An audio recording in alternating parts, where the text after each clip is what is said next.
Welcome to the second episode of the Nasfluent podcast. Today, I'm joined with Joel. So, Joel, why don't you go ahead and introduce yourself? Hey, Mar. My name is Joel Monteleone. I'm Director of Sales at Burnout HR. I'm based out of Austin, Texas. I've been here about 4 years, joined Barack last year. All right. So, can you go ahead and share your journey about becoming a burnout coach and your sales and marketing experience? Yeah, totally. Thanks for bringing that up. In addition to being Director of Sales, I also have my own coaching business. I work with tech individuals, tech professionals to prevent burnout, create a better work-life balance, and also develop a more fulfilling lifestyle outside of work so that they can be more successful in work. And that happened because I burned out myself about 5 years ago, and kind of led me on the journey to where I am today as a director of sales. So I burned out in a marketing high stress tech job, and since then I kind of tried a bunch of different other roles. I did some partnerships, I did advertising, I did sales, and it kind of gave me a really good, well-rounded experience and skill set to bring me to director of sales today. A lot of Mhm. client relationship building, direct outreach, cold calling. I've also, what sets me apart is my ability to develop marketing campaigns and marketing messaging, in Mhm. addition to the sales side of things. So that's kind of helped me become director of sales, and it's really supported me in developing my own business. So, what are some common signs and symptoms of burnout? Yeah, so some common signs or symptoms of burnout. Great question. Really, it's a lot of mental, and what you'll see is fatigue. You'll experience fatigue around your work. It'll be hard to get up in the mornings. It will hard to be focused at work. You'll see yourself not really prioritizing very well Mhm. and managing your time very well, and so you'll see hours go by without much work to show for it, and then you start to fall into um, a cycle of guilt and shame, and that just kind of slowly compounds on itself as you start to lose control of your work, and your ability to stay focused. Mhm. Eventually, enough days, enough weeks, enough months of that misalignment in approach to work will lead and cause burnout. All right. So, how can someone distinguish between normal work stress and on the beginning of work, beginning when you start burning out? Yeah, can you repeat that question one more time? So, how can one differentiate between normal work stress and the onset or like the beginning of burnout? Yeah. I mean, work stress is good, right? Like stress is a indicator to the brain that there is something that's happening that is causing you to build momentum, to have a response. And like if you're able to manage that stress and use that stress in your favor, you're able to be successful. Like the goal is not to eliminate stress. The goal is to be able to manage your stress and understand how to use your stress. And so what I would say is like everyone's going to experience stress. Hmm. The difference between people who are experiencing burnout is how you really orient your life around that stress. If you're Hmm. feeling stressed and it's starting to cause you to not work out, not eat healthy, you're not getting good sleep, you're not keeping up with your relationships. If your stress is creeping into other areas of your life, that's eventually going to cause you burnout. If you're going to work and you're experiencing stress, especially early on in the job, that's normal. That's okay.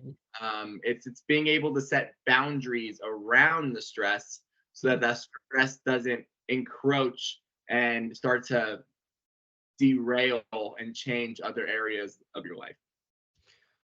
All right. So, what are some proactive and practical steps someone can do to eliminate and prevent burnout?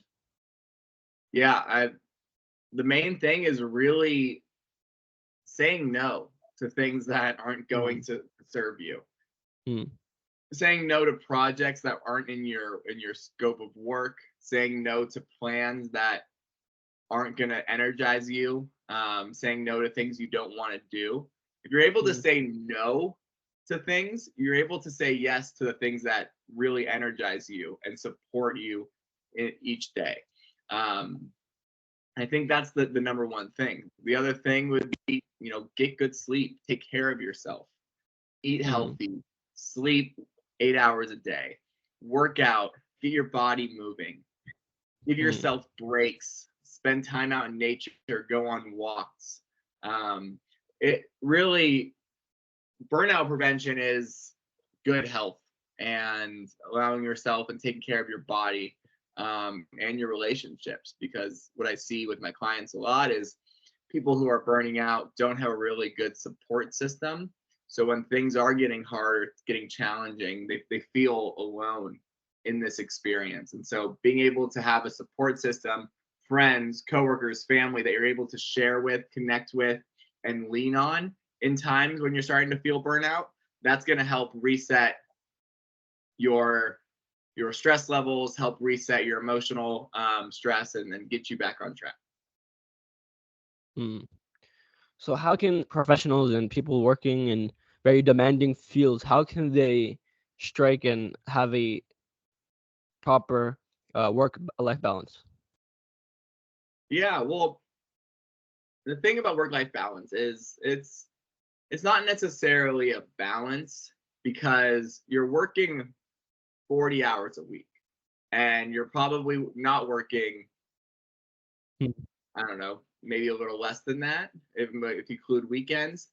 The truth is, what you want to do is create a work-life harmony or work-life integration where your work and your life are infused mm, into one, and you are waking up excited for the day mm, because you're excited to work, you're excited to live.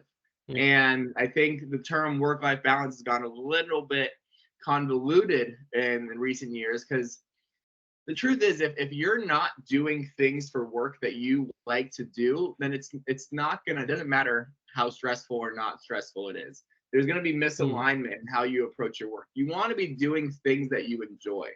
You want to be mm, doing things that bring you joy and passion, and that you're committed to. So it doesn't really feel like work. It's just another mm, area of your life. mm. All right. So what are some mindset shifts? What kind of mindset shifts can individuals make to avoid falling back into patterns of burnout? Mm,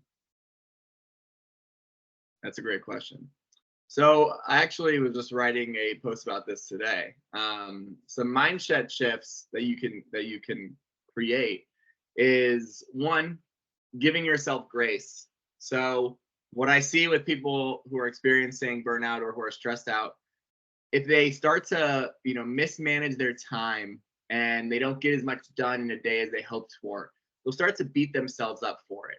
And they might think negative thoughts about themselves. And the thing about the mind is, your thoughts become your reality. So if you continue to tell yourself day in day out, I'm so stupid, I can't get my work done, I don't know how to manage my time, I don't I'm not good at my job, if you keep thinking those thoughts, you're training the brain to believe it. You are Mm, reinforcing those thoughts, and then you will start to do actions to reinforce those thoughts. So mm, if you have a bad day, say, cool, today wasn't my day, and I'll do better tomorrow, right? mm, And that is a shift in the mindset. It's like giving yourself grace. Another one I would say is, let's see.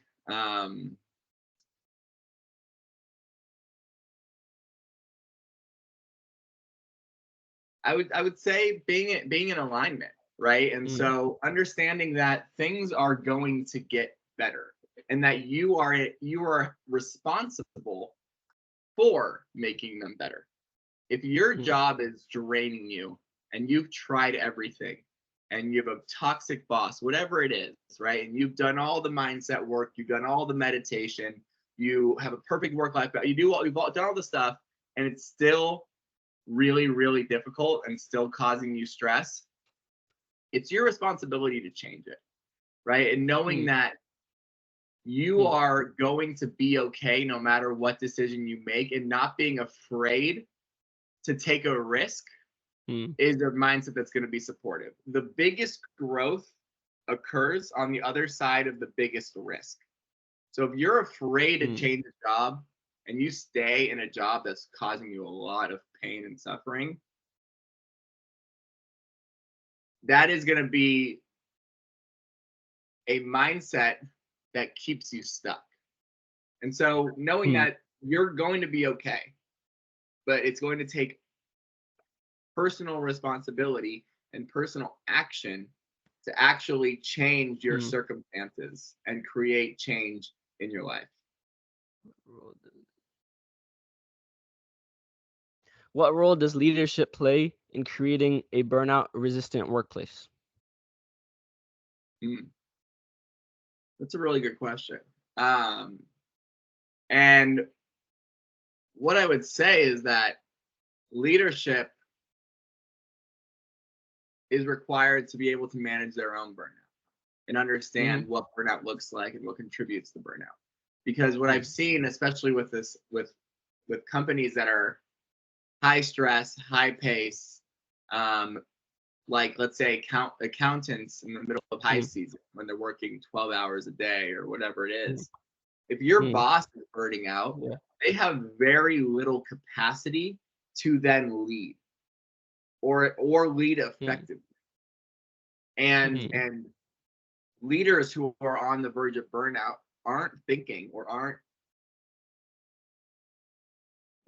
thinking about their team's burnout because they can barely manage their own. And so I think like mm, that type of emotional intelligence, that type of mindset comes from leadership to then be able to identify when people are experiencing burnout, when people before they experience burnout. If someone notices their teammates are engaging in habits or routines that are not healthy, like staying up past working hours, working whatever it is, it's up to leadership to acknowledge it and create change within the organization so that employees don't feel the need to work themselves into burnout. All right, Joel. I appreciate your time. Thank you. All right. Yeah, Have a good day. you. Thank